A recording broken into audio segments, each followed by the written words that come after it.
Hello நண்பர்களே, வணக்கம். நான் உங்கள் பிரியா. நம்ம இன்றைக்கி பார்க்க போகிற பதிவு என்ன அப்படின்னு பார்த்தீங்கன்னா, நாளைக்கு முருகப்பெருமானுக்கு எந்த நேரத்தில் நீங்கள் பூஜைகள் பண்ணலாம், அப்புறம் எந்த நேரத்தில் படையல்கள் போடலாம், என்ன மாதிரியான உணவுகள் வைக்கலாம் அப்படிங்கிறத பற்றி நம்ம இந்த பதிவில் தெளிவாக பார்க்கலாம். அதற்கு முன்னாடி நீங்கள் இந்த பதிவை பார்க்கக்கூடிய முருக பக்தர்களாக இருந்தீங்க அப்படின்னா, ஓம் சரவணபவா போற்றிங்கிறத நம்மளோட கமெண்ட் பாக்ஸில் கமெண்டாக போஸ்ட் பண்ணுங்கள். நம்மளோட சேனலை நீங்கள் இது வரைக்கும் சப்ஸ்கிரைப் பண்ணாமல் பார்த்துட்டு இருந்தீங்க அப்படின்னா மறக்காமல் சப்ஸ்கிரைப் பண்ணி வச்சுக்கோங்க. இது போல் முருகர் சம்மந்தமான பயனுள்ள தகவல்களை நீங்கள் தொடர்ந்து பார்த்து தெரிந்து கொள்ள முடியும். இப்போ வாங்க நம்ம பதிவுக்குள்ளே போகலாம்.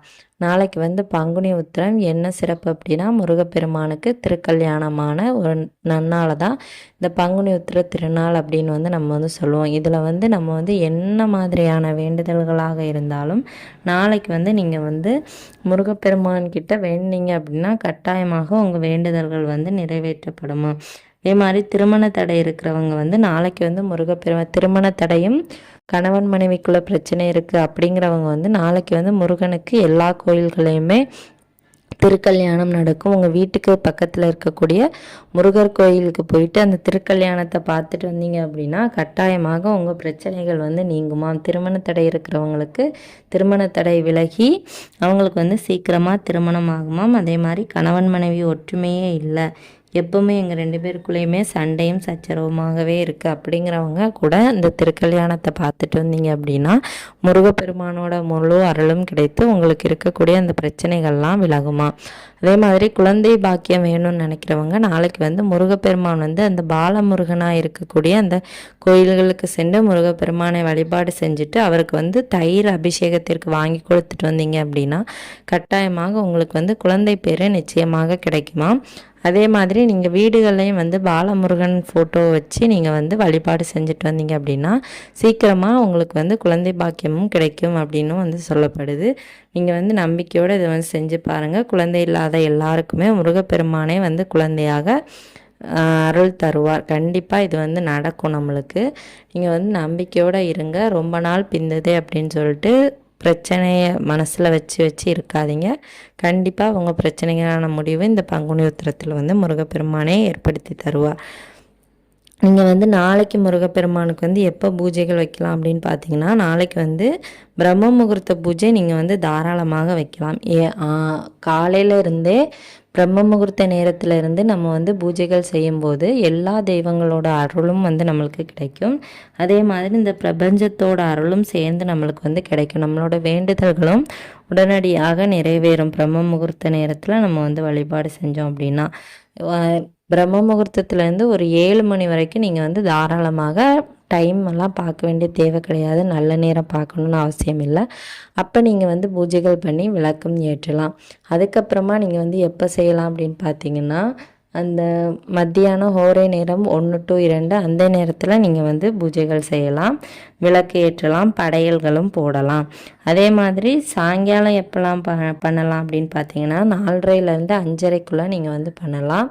அதுக்கப்புறமா 6 மணி 5:30லேருந்து 6 மணி வரை இந்த டைமுக்குள்ளே நீங்கள் பண்ணலாம்.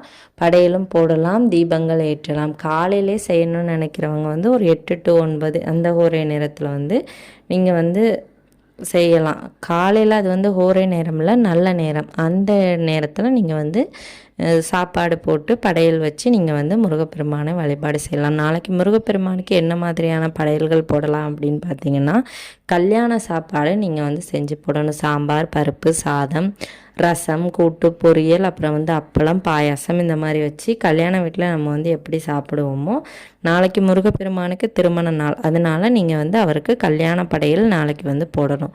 அப்படி போட முடியலை அப்படிங்கிறவங்க 6 வகை சாதம் செஞ்சு வைக்கலாம். தயிர் சாதம், லெமன் சாதம், புளி சாதம், தக்காளி சாதம், அப்புறம் இன்னும் உங்களுக்கு ஏதாவது சாதம் தெரிந்தது அப்படின்னா அதை கூட செஞ்சு வைக்கலாம். மொத்தம் 6 வகையான சாதங்கள் வைக்கணும்.